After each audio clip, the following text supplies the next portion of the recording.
So I got a removable winch plate that I installed on my Raptor, and this is how it turned out. It's pretty good. Let's talk about how we did the wiring for this.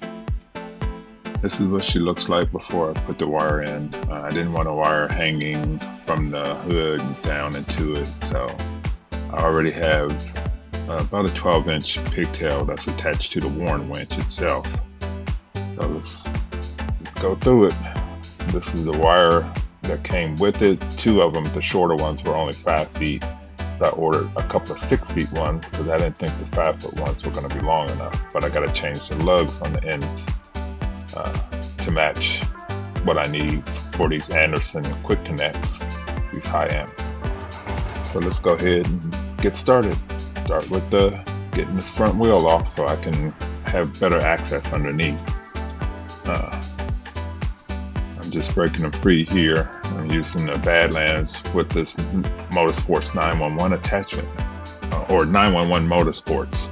Makes it way easier to just lift the one axle up as opposed to the entire truck, especially for trucks like this. And we'll just get this wheel pulled off real quick from the magic of speed, and voila!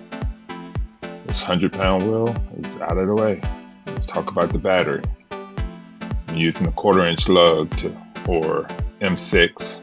Hold on, let me move this camera so you can see better. There we go. Now use that port and that port on the negative, the lug. So first I need to change lugs to look like this on the positive. I've already installed the 1/4-inch as well as the Anderson lug that goes directly into their connectors, their quick connect there. And they just slide in, and once you put them in, they lock into place. And the beauty, it's real simple. So let's do it for the negative lead. Gotta cut the tips off. There's the lugs that I'll be putting in, one on one end, one on the other, and then the eye crimp, lug crimper, and we'll get it going. Strip a little bit of that insulation off.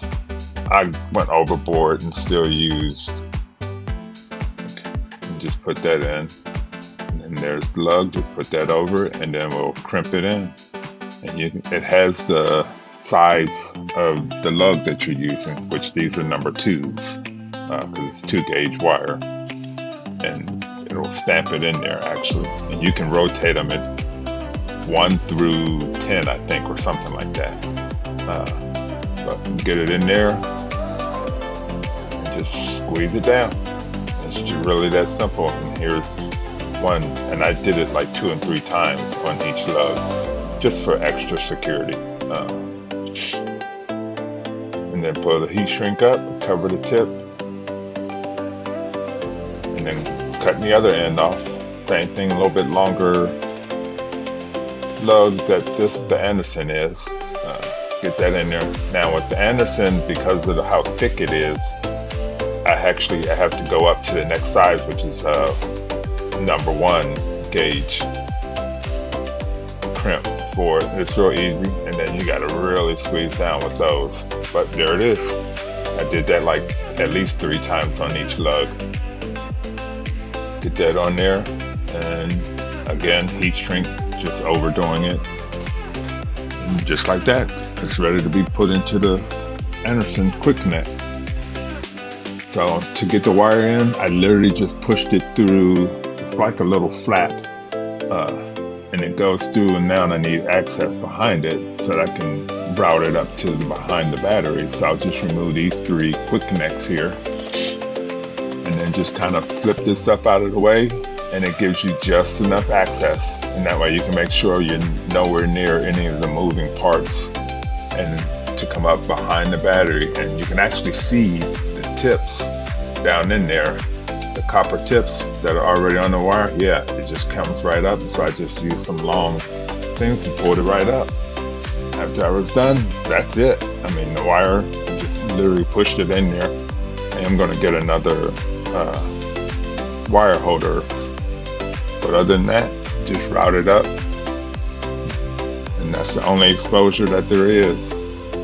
And she's all secure. I had to cut out a little for that flap to do. And let's mount it on here and give it a test. This thing really isn't bad at all to put on. Plug in the quick connects, using the wireless remote that comes with the Warren. So put it in free spool. Ooh, she works. She's alive.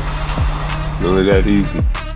Definitely worth it. I love the fact that I can remove it and not have to leave it on there all the time. Spend $2,500 for a winch and to leave it exposed is not my thing.